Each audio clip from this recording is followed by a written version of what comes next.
आज रेखा की सुहागरात है। वह काफी जवान और खूबसूरत है, तो वहीं उसका पति मोहन हाइट में उससे काफी छोटा है। मोहन रेखा के साथ शारीरिक संबंध बनाना चाहता है, उसका पानी निकालना चाहता है, लेकिन सुहागरात पर ही रेखा के दादाजी की तबीयत बिगड़ जाती है। तो रेखा सुहागरात छोड़कर दादाजी को देखने अस्पताल चली आती है। तो वहीं दूसरे दिन रेखा जल्दी ही सो जाती है। अब तीसरे दिन भी रेखा जानबूझकर जल्दी सो जाती है। अब ऐसे ही करते करते 6 दिन बीत जाते हैं। इधर मोहन के अंदर काफी सारी ऐसी इच्छाएं हैं जो वो रेखा के साथ पूरी करना चाहता है और रेखा को एक पति का प्यार देना चाहता है। अब क्या मोहन रेखा के साथ संबंध बना पाता है कि नहीं, और उसे सुहागरात मनाने के लिए कितनी चुनौतियों का सामना करना पड़ता है, यही आज हम देखने वाले हैं। कहानी की शुरुआत में हम मोहन को देखते हैं जो एक होटल में चाय पीने के लिए आया होता है। यहाँ पर गांव के लोग मोहन को एक लड़की के बारे में बताते हैं कि यह लड़की बहुत बीमार है, इलाज के लिए 20 लाख लगेंगे, तुम कुछ मदद कर देते तो बहुत अच्छा हो जाता। मोहन कहता है कि इस लड़की के इलाज का सारा खर्च मैं उठाऊंगा। ये सुनकर गांव के लोग काफी खुश होते हैं और हमें पता चलता है कि मोहन गांव का काफी अमीर आदमी है। उसकी हाइट भले ही छोटी है लेकिन उसके पास बहुत पैसा है।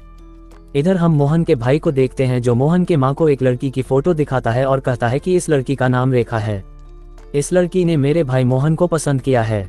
मोहन की प्रोफाइल उसके भाई ने शादी.com पर बनाई होती है, लेकिन मोहन की मां को इस बात का डर है कि कहीं रेखा उसकी हाइट देखकर उसे रिजेक्ट ना कर दे। लेकिन उसका भाई बताता है कि मैं मोहन के बारे में सब कुछ पहले ही वेबसाइट पर लिख दिया था और रेखा की फोटो भी मोहन को भेज दी है।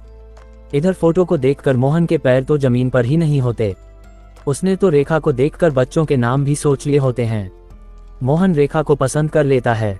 अब रात में मोहन के दोस्त उसे एक औरत के पास लेकर आते हैं और यह औरत पैसे लेकर खुशी बांटने का काम करती है। मोहन का दोस्त कहता है कि आज हमारे दोस्त को ऐसा मजा दो जो इसे जिंदगी भर याद रहे। मोहन भी इस लड़की का पानी निकालना चाहता है, लेकिन मोहन इस औरत के पास आकर काफी शर्मा रहा होता है। अब दोनों मिलकर शराब पीने लगते हैं। इसके बाद ये लड़की मोहन को उसके पास बुलाती है। मोहन इस लड़की के करीब जा ही रहा होता है, लेकिन इसी समय यहाँ पर पुलिस की रेड पड़ जाती है। पुलिस घर में आकर देखने लगती है कि कहीं कुछ गलत काम तो नहीं हो रहा। इधर मोहन पुलिस वालों से बचने के लिए एक बच्चे के झूले में जाकर छुप जाता है और एक बच्चा बन जाता है। पुलिस वालों को घर में कुछ भी गलत नहीं लगता, इसलिए वह घर की तलाशी लेकर यहाँ से जाने लगते हैं और किसी तरह मोहन की जान बच जाती है। अगली सुबह मोहन के परिवार वाले रेखा के घर शादी की बात करने के लिए आए होते हैं। मोहन इस शादी को लेकर काफी खुश तो था ही, रेखा भी इस रिश्ते से बहुत खुश होती है।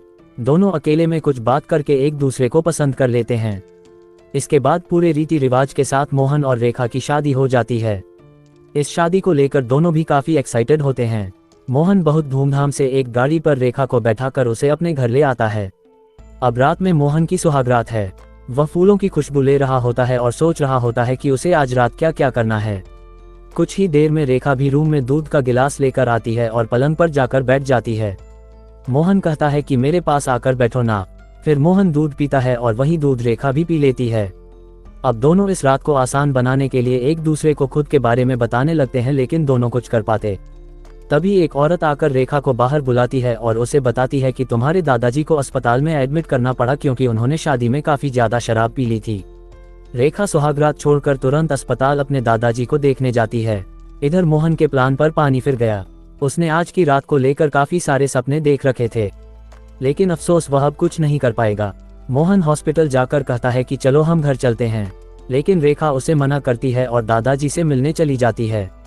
अब ऐसे ही यह रात बीत जाती है, लेकिन अगली सुबह मोहन रेखा को उसके घर ले आता है और तय करता है कि आज की रात मैं किसी भी कीमत पर खराब होने नहीं दूंगा।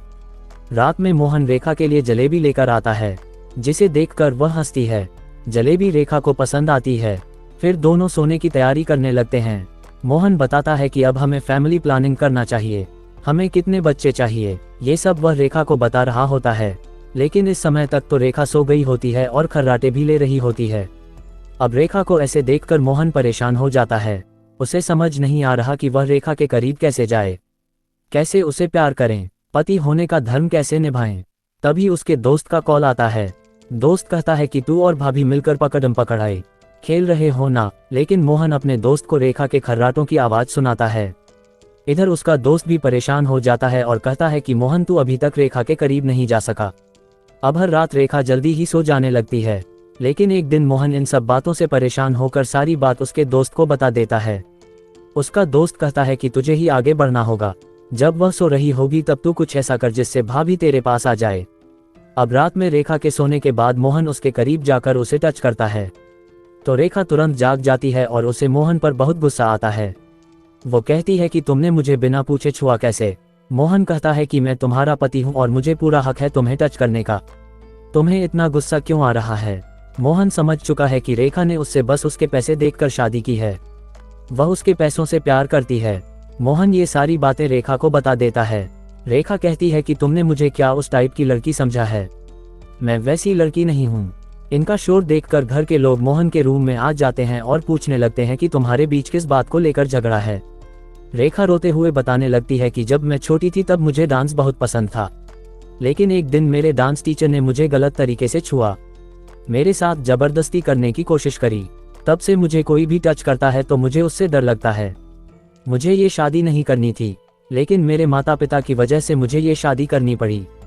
मोहन की हाइट छोटी है और उसके साथ मुझे फिजिकल नहीं होना पड़ेगा, ऐसा मुझे लगा, इसीलिए मैं शादी के लिए मान गई।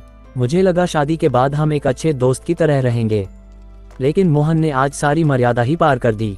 मैं मोहन से सच्चा प्यार करती हूँ, उसको एक पति के रूप में देखती हूँ, लेकिन मुझे नहीं लगता कि अब हमारी शादी चल सकती है। इतना बोलकर रेखा घर छोड़कर जाने लगती है। इधर मोहन के अंदर लगी हवस के बारे में अब घर में सभी को पता चल चुका है। मोहन भी अब अकेला रहने लगता है। वह अपनी हाइट को लेकर भगवान को कोसने लगता है कि घर वाले एक पंडित से जाकर पूछते हैं कि क्या मोहन की दूसरी शादी हो सकती है। पंडित कहता है कि मोहन के कुंडली में एक ही शादी का सौभाग्य लिखा था जो अब टूट चुकी है, लेकिन हमें उम्मीद नहीं हारनी चाहिए और भगवान पर यकीन रखना चाहिए, वह सब ठीक कर देगा। कुछ दिन बाद मोहन के घर दिव्या नाम की एक जवान लड़की आई होती है। ये लड़की गांव के किसानों पर एक डॉक्यूमेंट्री फिल्म बनाना चाहती है और वह मोहन के पिताजी का इंटरव्यू ले रही होती है। इंटरव्यू के दौरान ही दिव्या की नज़र एक फोटो पर जाती है। यहाँ दिव्या मोहन के बचपन के कुछ फोटो देखती है और वह हैरान हो जाती है क्योंकि वह मोहन को जानती है। दिव्या मोहन की क्लासमेट हुआ करती थी, लेकिन मोहन दिव्या को नहीं पहचानता, इसीलिए दिव्या मोहन के पिता से उसका नंबर लेकर उसे मिलने के लिए बुलाती है और उसे स्कूल लेकर जाती है और याद दिलाती है कि वह कैसे स्कूल के दिनों में एक साथ रहा करते थे। ये सब देखकर मोहन को सब कुछ याद आता है।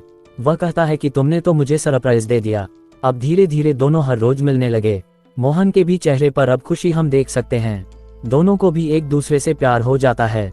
लेकिन एक दिन देवानंद नाम का एक आदमी मोहन के पास आकर उसे धमकाता है कि दिव्या से दूर हो जा, वह मेरे छोटे भाई की गर्लफ्रेंड है, वह दिव्या से शादी करने वाला है।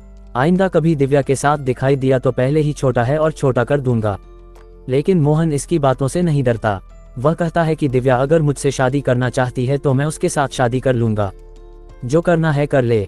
ये सुनकर देवानंद मोहन के होटल आ जाता है और मोहन के पिताजी को सबके सामने पहले तो मारता है, फिर उन्हें बहुत जलील करता है और कहता है कि मोहन को समझा देना बूढ़े की दिव्या से दूर रहे, वरना उसका भी अंजाम अच्छा नहीं होगा। जैसे ही दिव्या को ये बात पता चलती है, वह जल्दी से मोहन के घर आती है और उसके पिताजी से माफी मांगने लगती हैं। साथ ही वह बताती हैं कि देवानंद का भाई जबरदस्ती मेरे पीछे पड़ा है और मुझसे शादी करना चाहता है, उसने जान से मारने की मुझे धमकी भी दी है।